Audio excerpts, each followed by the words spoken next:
ఓం నమో వెంకటేశాయ. ఏడుకొండలవాడ వెంకటరమణ గోవింద గోవింద. శ్రీ శ్రీనివాస శ్రీ వెంకటేశ గోవింద గోవింద. కలియుగ ప్రత్యక్ష దైవం శ్రీనివాస పరబ్రహ్మ అనుగ్రహ విశేషంతో శ్రీమద్భాగవతంలో ఏకాదశ స్కంధంలోని విశేషాలు యథాశక్తి తెలుసుకుంటున్నాం. నారాయణం నమస్కృత్య నరం చైవ నరోత్తమం దేవీం సరస్వతీం వ్యాసం తతో జయముదీరయేత్. సుఖయోగీంద్రుల వారు పరీక్షన్ మహారాజునకు భగవల్లీలా విశేషాలను వర్ణించి చెబుతున్నారు. ఉద్ధవుడు శ్రీకృష్ణస్వామి వద్ద వర్ణాశ్రమ ధర్మములను గురించి తెలుసుకుంటూ ఉన్నారు. అగ్నిపక్వం సమశ్నీయాత్ కాలపక్వమథాపివ ఉలూఖలాశకుట్టోవ దంతోలూఖల ఏవవా. వానప్రస్థాశ్రమాన్ని స్వీకరించినటువంటి వాళ్ళు ఏ విధంగా జీవనాన్ని గడపాలో వర్ణించి చెబుతున్నారు. అగ్నిలో పక్వం చేసి కాల్చినటువంటి పవిత్రమైన పదార్థాలు కందమూలాలు స్వీకరించవచ్చు, లేదా కాలానుగుణంగా వాటంతటవే సూర్యభగవానుని తేజస్సు వల్ల కానీ చంద్రుని యొక్క తేజస్సు వల్ల కానీ వాతావరణ పరిస్థితులను బట్టి వాటంతటవే కాలానుగుణంగా పక్వమైనటువంటి పండ్లను కూడా స్వీకరించవచ్చు. ఇంకా గింజలు ఉంటాయి, ఆ గింజల్ని దంచి రోటితో దంచి లేకపోతే రాయితో దంచి పంటి కింద నమిలి తినాలి అని చెబుతున్నారు. స్వయం సంచినుయాత్ సర్వం ఆత్మనో వృత్తి కారణం దేశకాల బలాభిజ్ఞో నాదీతాన్యదాహృతం. కాలము యొక్క పరిస్థితి ఎలా ఉంది, తాను ఉన్నటువంటి ప్రదేశం ఎలా ఉంది, తన శారీరకమైన సామర్థ్యం ఎలా ఉంది, ఈ మూడింటిని వానప్రస్థాశ్రమంలో గమనించుకుంటూ ఉండాలి. తన బ్రతుకు తెరువుకు కావలసినటువంటి సమస్తమైన పదార్థాలను తానే స్వయంగా ఎప్పటికప్పుడు సిద్ధం చేసుకోవాలి. ఎవరైనా తెచ్చిచ్చినవి స్వీకరించకూడదు. తానే తనకు కావలసిన దాన్ని కష్టపడి సంపాదించుకోవాలి. ఒకేసారి నెలల తరబడి దాచుకునే విధంగా పదార్థాలు తెచ్చి దాచుకోకూడదు. ఏ పూటకు ఆ పూట కావలసిన పదార్థాన్ని అప్పటికప్పుడు సంపాదించుకుని స్వీకరించాలి. అంతే తప్ప ముందుగానే నిల్వ చేసుకుని తినడం అనేటువంటి పద్ధతి ఈ ఆశ్రమాలకు పనికిరాదు. వానప్రస్థం కానీ సన్యాసం కానీ. అంటే ఇందులో ఉన్న ఆంతర్యం ఏమిటి అంటే, దాచుకునే లక్షణం ఎప్పుడు వస్తుంది? ఆశ ఉంటే వస్తుంది జీవితం మీద.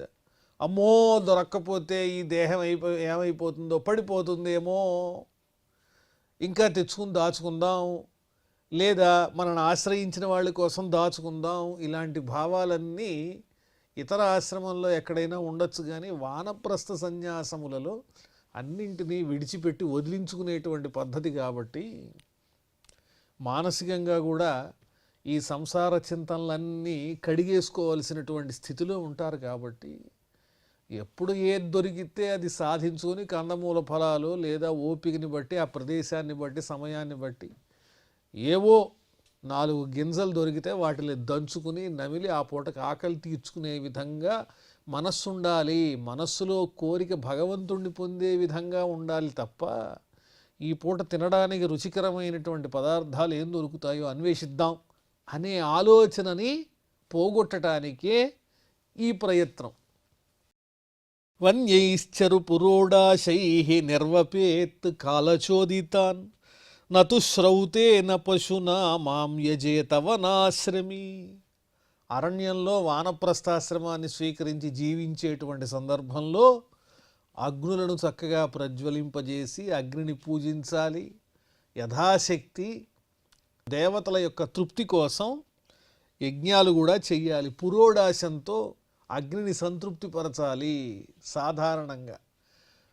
అంతేగాని మాంసాదులు తీసుకుని వచ్చి అగ్నిలో వేసి కామ్యకర్మల కోసం యజ్ఞయాగాదులు చేసేటువంటి ప్రయత్నాన్ని విరమించాలి. అగ్నిహోత్రంచ దర్శశ్చ పూర్ణమాసశ్చ పూర్వవత్ చాతుర్మాస్యాని చ మునే ఆమ్నాతాని చ నైగమైః. వానప్రస్థాశ్రమాన్ని స్వీకరించిన వాళ్ళకు కూడా అగ్నిహోత్రం అనేది ఉంది. అగ్నిహోత్రుణ్ణి పూజించాలి. అలాగే పౌర్ణమి నాడు, అమావాస్య నాడు ఇట్లాంటి ప్రత్యేక పర్వదినాల్లో చేసేటువంటి ఇష్టులు, దర్శపూర్ణమాసేష్టులు ఇత్యాదులు, అలాగే చాతుర్మాస్యాది వ్రతాలు, ఇవన్నీ వానప్రస్థునకు చెప్పబడి ఉన్నాయి అని చెప్తున్నారు. ఏవం చీర్ణేన తపసా మునిర్ధమని సంతతః మాం తపోమయమారాధ్య ఋషిలోకాత్ ఉపైతి మాం. తపస్సుతో శరీరాన్ని కృషింపజేసుకోవటం. అలాగే దేహాన్ని చూస్తే ఎలా ఉండాలి, ఆ వానప్రస్థంలో ఉన్న ముని యొక్క దేహం ఎలా ఉండాలంటే లోపల దేహంలో ఉన్న నాడులు బయటికి కనిపించాలి.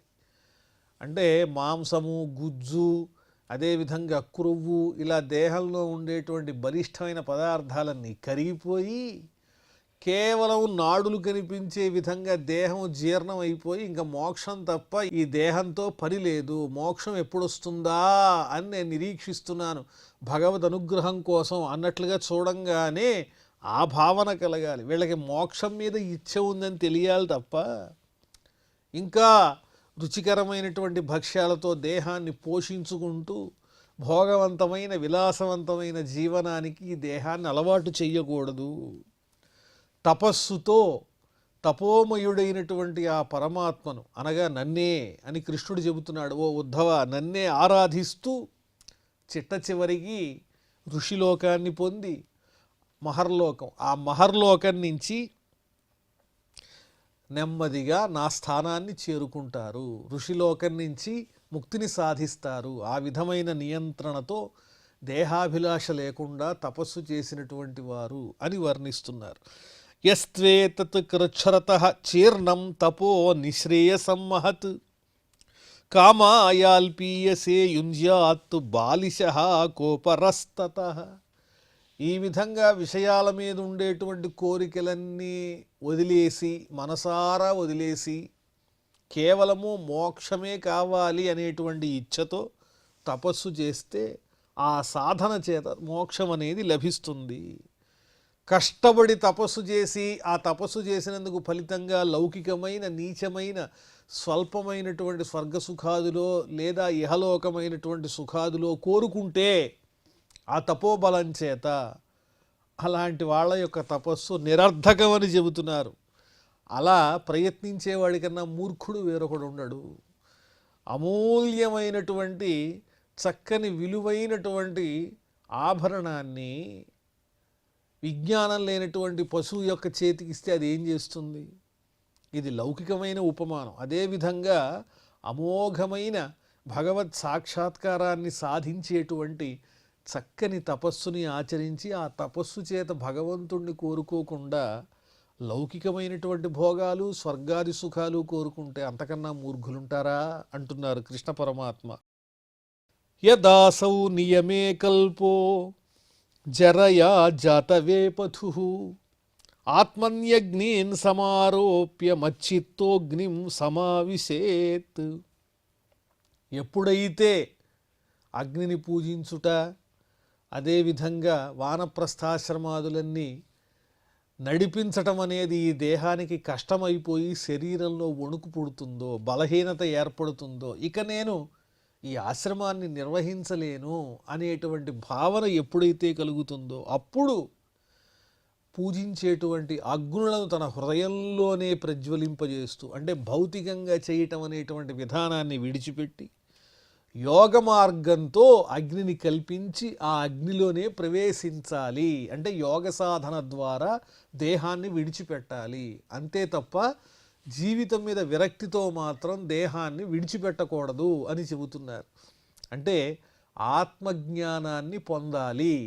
ఎప్పుడైతే క్రియ చేయటంలో శరీరం సహకరించదో అప్పుడు క్రియని విరమించి ఆత్మజ్ఞాన నిష్ఠతో పరమాత్మను ధ్యానం చేస్తూ యోగ సాధనతో ఈ దేహాన్ని చాలించాలి అని చెబుతున్నారు. లేదా ఇక వానప్రస్థాన్ని కూడా విడిచిపెట్టి సన్యాసాశ్రమాన్ని స్వీకరించి అన్నింటినీ విడిచిపెట్టి యోగ సాధన ఒక్కటే మార్గంగా ఉండాలి. యదా కర్మ విపాకేషు లోకేషు నిరయాత్మసు విరాగో జాయతే సమ్యక్ న్యస్తాగ్ని ప్రవ్రజేత్తతః. గృహస్థాశ్రమంలో ఉన్నవాళ్ళైనా లేదా మూడవదైనటువంటి వానప్రస్థాశ్రమంలో ఉన్నవాళ్ళైనా కూడా ఎప్పుడైతే నిజమైన విరక్తిని పొందుతారో, కర్మ ఫలాలు కావాలి, చేసినటువంటి కర్మకి తగినటువంటి భోగాలు అనుభవించాలి, స్వర్గసుఖాలు రుచి చూడాలి, ఇలాంటి కోరికలన్నీ లేకుండా ఇదంతా తృణప్రాయం అనే నిజమైన నిష్కపటమైన సహజ స్వభావంతో కూడినటువంటి విరక్తి కలిగిన నాడు ఈ గృహస్థాశ్రమం వారైనా వానప్రస్థులైనా కూడా వాటిని విడిచిపెట్టి సన్యాసాశ్రమాన్ని స్వీకరించి యోగనిష్టతో ధ్యానం చేస్తూ భగవానుణ్ణి సాధించుకోవాలి అని వర్ణించి చెబుతున్నారు. ఎందువల్లంటే సన్యాసము అంటేనే అన్నింటినీ విడిచిపెట్టడం అని అర్థం. మనస వాచ కర్మణ. అది లేకుండా కేవలము స్వరూపాన్ని మాత్రం యతిలాగా స్వీకరిస్తే అంతకంటే అధర్మం లేదని చెబుతున్నారు. విప్రస్య వై సన్యసతో దేవాదారాదిరూపిణః విఘ్నాన్ కుర్వంత్యయం హయస్మాన్ ఆక్రమ్య సమియాత్పరం. ఎప్పుడైతే మిగతా ఆశ్రమాల్ని విడిచి నిజమైనటువంటి విరక్తితో సన్యాసాశ్రమాన్ని స్వీకరించి ధ్యానం ద్వారా యోగం ద్వారా పరమాత్ముణ్ణి చేరుకోవాలనేటువంటి తపనతో తపస్సు ప్రారంభించాలనుకుంటారో ఆ సాధకునికి దేవతలు కొన్ని మాయల్ని సృష్టిస్తారు. అయ్యో, భార్యాబిడ్డల్ని బంధువుల్ని వదిలేసి సన్యాసం స్వీకరిస్తే వాళ్ళు ఏమైపోతారో, వాళ్ళు మన కోసమే తహతహలాడుతూ ఉంటారు, మనం లేకపోతే జీవించలేరు అనేటువంటి తీయనైనటువంటి అసత్యములైనటువంటి బంధాలన్నింటినీ కూడా ప్రోద్బలం చేసి ఆ దారాది రూపములుగా పుత్రాది రూపములుగా మనకు ప్రత్యక్షం చేసి చేయబోయేటువంటి సాధనకు అనేక రకములైన విఘ్నాలని కల్పిస్తూ ఉంటారు. అందులో ఉన్న కారణం ఏమిటంటే, అబ్బో దేవతలమైనటువంటి మమ్మల్నే కాదని మాకన్నా పై స్థానంలో ఉన్న మోక్షాన్ని పొందబోతున్నాడుగా, ఎలా పొందుతాడో చూద్దాం అనేటువంటి భావనతోనే అడ్డు పెడతారా అన్నట్లుగా దేవతలు మన సహనానికి ఓర్పుకి ఎన్నో రకములైనటువంటి పరీక్షలు పెడతారు. ఏమిటా పరీక్షలు అంటే లౌకికమైన బంధాలే. అలాంటప్పుడు ఓహో, ఇది దేవతల చేత ఏర్పాటు చేయబడినటువంటి విఘ్నము అని ఎరిగి వివేకంతో ఆ బంధములన్నింటినీ మనస్సుకు అంటకుండా చూసుకుంటూ జాగ్రత్తగా వైరాగ్యంతో పరమాత్మ సాధన చేసుకోవాలి.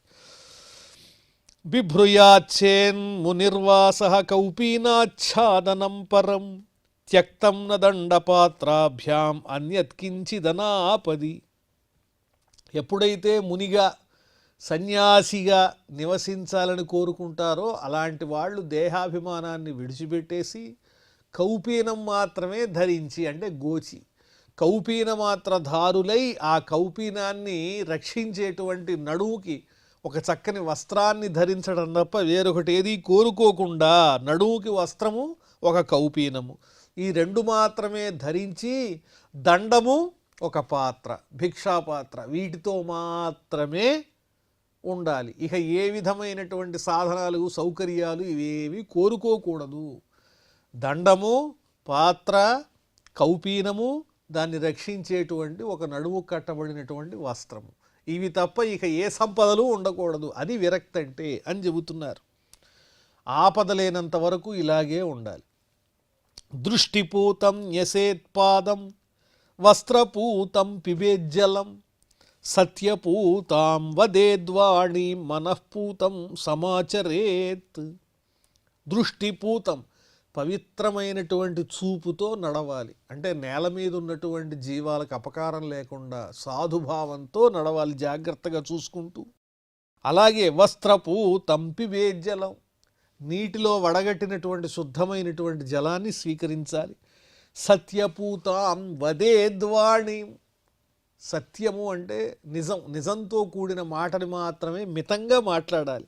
మనఃపూతం సమాచరేత్ మనస్సు పవిత్రంగా ఉండాలి, ఎప్పుడు కల్మషం లేకుండా పవిత్రమైనటువంటి హృదయంతో, అంటే నా వాళ్ళు పరాయి వాళ్ళనే భేదాన్ని దాటిపోయినటువంటి ఒక స్థితి. స్వచ్ఛమైన మనస్సు, స్వచ్ఛమైన మితభాషణము, పవిత్రమైన నీరు సేవించటము, అలాగే జాగ్రత్తగా గమనిస్తూ చూస్తూ నడిచే నడక. ఈ విధంగా మానసికమైనటువంటి శుభ్రతతో కూడిన చక్కని నడవడికతో పవిత్రమైనటువంటి హృదయంతో తిరగాలి, సంచరించాలని చెబుతున్నారు. ఇది సన్యాసాశ్రమ ధర్మం. మౌనానీహా నిలాయామ దండా వాగ్దేహ చేతసం నహ్యేతే యస్య సంత్యంగ వేణుభిర్న భవేద్యతి. నోట్లో నుంచి వచ్చేది వాక్కు, అలాగే ప్రాణాల్ని ధరించేది ఈ దేహము, కోరికల్ని కోరుకునేది మనస్సు. ఈ మూడింటిని నియంత్రణలో ఉంచాలి. ఏ విధంగా వాక్కు ఎలా జయించాలంటే మౌనం, ఎక్కువ మౌనంతోనే ఉండాలి. అలాగే దేహం ఏముంటుంది, అది కావాలి ఇది కావాలి, చల్లదనం రాగానే వెచ్చగా నీళ్లు కావాలి స్నానానికి అంటుంది, లేకపోతే వేడిగా ఉంటే చల్లగా నీళ్లు కావాలంటుంది. ఈ రకమైనటువంటి ద్వంద్వములను జయించే విధంగా దేహాన్ని నియంత్రించుకోవాలి. ఇంకా మనస్సుకి నిగ్రహం చాలా అవసరం. మనస్సు చంచలమైంది. దాన్ని శ్వాస ద్వారా, ప్రాణాయామాదుల ద్వారా ఈ మనస్సుని నియంత్రణలోకి తెచ్చుకోవాలి. ఈ విధంగా వాక్కుని, దేహాన్ని, మనస్సుని నియంత్రణలో పెట్టుకుని అప్పుడు సన్యాసాశ్రమాన్ని సక్రమంగా పాటించాలి. ఈ వాక్కు నియంత్రణ లేకుండా, మనస్సులో ఏకాగ్రత లేకుండా, దేహానికి కావలసినటువంటి సుఖాల మీద చాపల్యం పోకుండా కేవలం సన్యాస చిహ్నములైనటువంటి దండకమండలాదుల్ని స్వీకరించినంత మాత్రమున వాళ్ళు నిజమైనటువంటి సన్యాసులు కాదు. అలాంటి సన్యాసం అనేది వ్యర్థమో, వాళ్ళు యతులు కాదు అని చెబుతున్నారు. యతి అంటే వాక్కుని, మనస్సుని, దేహాన్ని కూడా నియంత్రణలో ఉంచి ఐహికమైన విషయాల్ని సంపూర్ణంగా మానసికంగా కూడా విడిచిపెట్టి నిష్కల్మషమైన సత్యమైనటువంటి వాక్కు, నడక ఇవన్నీ కలిగినటువంటి వారే యతులు. భిక్షాం చతురుషు వర్ణేషు విగర్హ్యాన్ వర్ణయంశ్చరేత్ సప్తాగారాన్ అసంక్లుప్తాన్ తుష్యే లబ్ధే నయావత. భిక్షని స్వీకరించేటప్పుడు 4 వర్ణముల ద్వారా భిక్షను స్వీకరించవచ్చు. బ్రాహ్మణ, క్షత్రియ, వైశ్య, శూద్ర వర్ణముల ద్వారా భిక్షని చక్కగా స్వీకరించవచ్చు. అంతేగాని స్వధర్మాన్ని విడిచిపెట్టి పతితులంటే అర్థం ఏమిటి? ఇక్కడ లోకకంటకమైన పనులు చేసేవాళ్లే పతితులు అని అర్థం. లోకానికి హాని కలిగించేటువంటి కార్యకలాపాలు చేస్తూ ఉండేటువంటి వాళ్ళ దగ్గర భిక్షను స్వీకరిస్తే అది సాత్వికమైన ఆహారం ఎలా అవుతుంది? 4 వర్ణాలను చక్కగా నియమంగా పాటించేటువంటి వారి వద్ద ఆయా వర్ణముల నుంచి భిక్ష తీసుకోవడంలో పొరపాటే లేదు, తప్పు లేదు. కానీ సహజంగా పతితులైన వాళ్ళు అంటే చెడ్డ పనులు చేసేవాళ్ళు, సమాజానికి విరోధం కలిగించే పనులు ఆచరించేటువంటి వాళ్ళు, వాళ్ళ దగ్గర మాత్రం భిక్షను స్వీకరించకూడదు. అంతేకాదు 7 ఇళ్ళు లెక్క పెట్టుకుని భిక్ష స్వీకరించాలి. ఆ 7 ఇళ్ళ మాత్రమే ఆశ్రయించి భిక్షను స్వీకరించాలి. ముందుగానే ఏ 7 ఇళ్ళకి వెళ్ళాలో ఆ ఇళ్లను ముందుగా లెక్క కట్టుకుని ముందుగానే ఉపాయం చేసి అక్కడికి వెళ్ళకూడదు.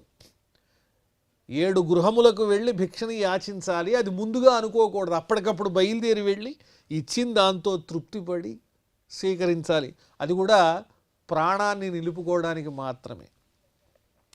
బహిర్జలాశయం గత్వా తత్రోపస్పృశ్య వాగ్యతః విభజ్య పావితం శేషం భుంజీత అశేషమాహృతం.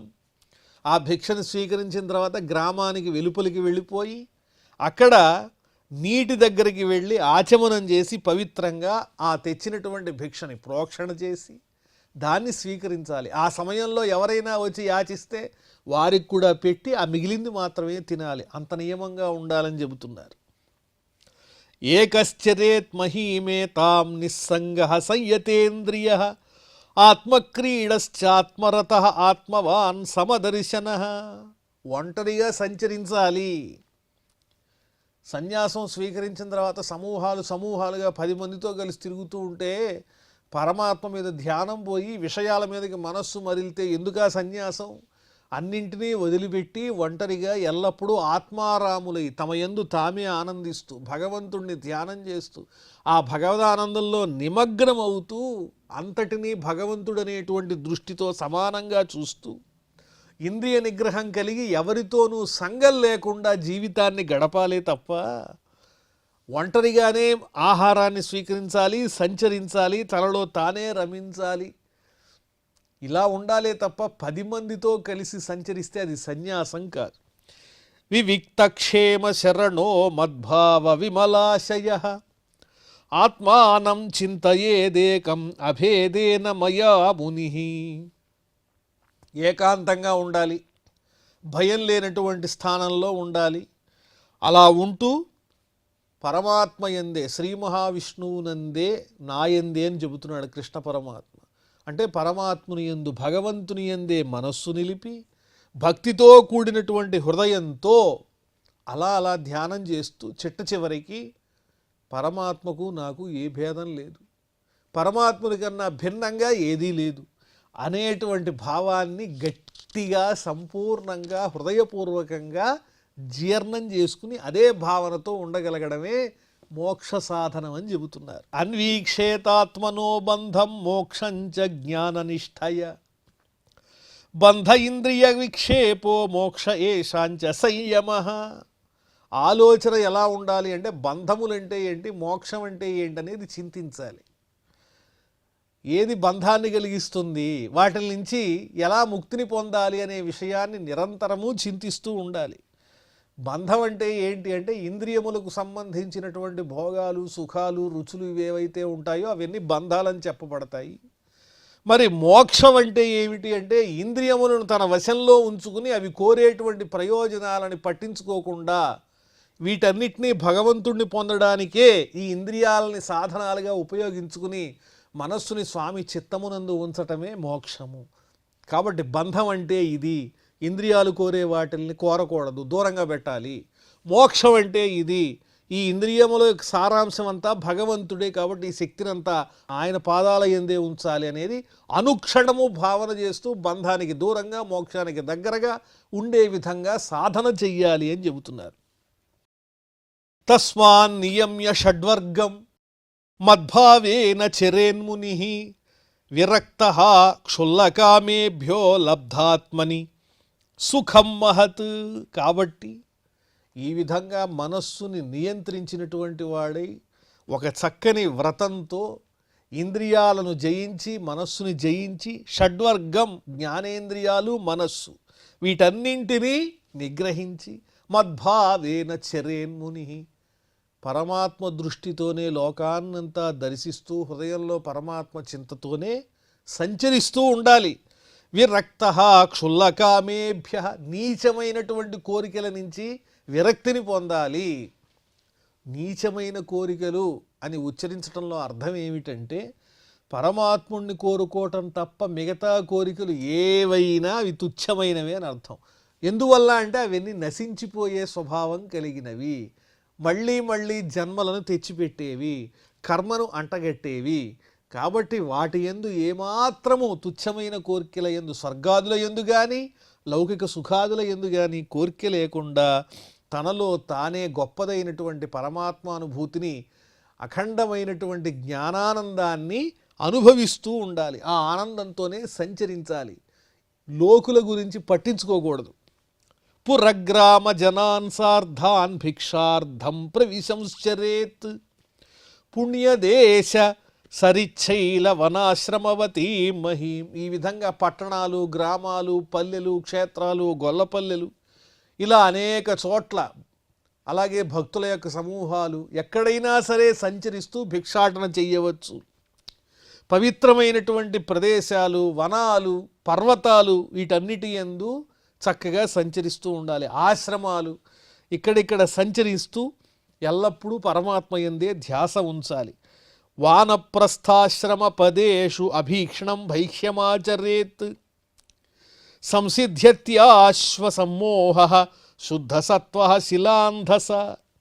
వానప్రస్థులైన సన్యాసులైన ఐహికమైనటువంటి కోరికలు, దేహం మీద ఉన్నటువంటి కోరికల్ని పోగొట్టుకోవటమే ఆశ్రమాల్లో ఉన్నటువంటి ప్రధానమైన లక్ష్యం. కాబట్టి భిక్షాటన చేయటం ద్వారా దేహాభిమానాన్ని పోగొట్టుకోవాలి. అలాగే ఉంచవృత్తి, క్షేత్రములో ఎక్కడైనా జారిపడి రాలినటువంటి ధాన్యాన్ని ఏరుకోవటం, ఎక్కడన్నా చక్కగా ఆపణాల దగ్గర దొరికినటువంటి ధాన్యాలను వాటిల్ని తీసుకుని వచ్చి వాటిల్ని చక్కగా ఉడకబెట్టుకునో లేకపోతే దంచో వాటిల్ని మాత్రమే ఆహారంగా పొలంలో దొరికినటువంటి గింజలు ఇత్యాదులు తినడం వల్ల ఏం జరుగుతుంది అంటే వ్యామోహ ప్రశమనం, సమస్తమైనటువంటి దేహ వ్యామోహాలు, బంధాల్లో ఉండే వ్యామోహాలు అలాంటి ఆహారాన్ని స్వీకరించటం వల్ల నశించిపోతాయి అని చెబుతున్నారు పరమాత్మ. మరి ఆ తరువాత విశేషాలు మనం మళ్ళీ తెలుసుకుందాం.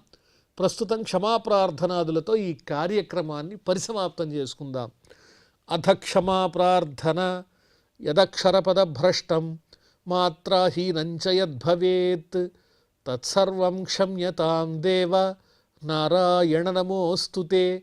శ్రియః కాంతాయ కళ్యాణ నిధయే నిధయేర్ధినాం శ్రీవేంకటనివాసాయ శ్రీనివాసాయ మంగళం.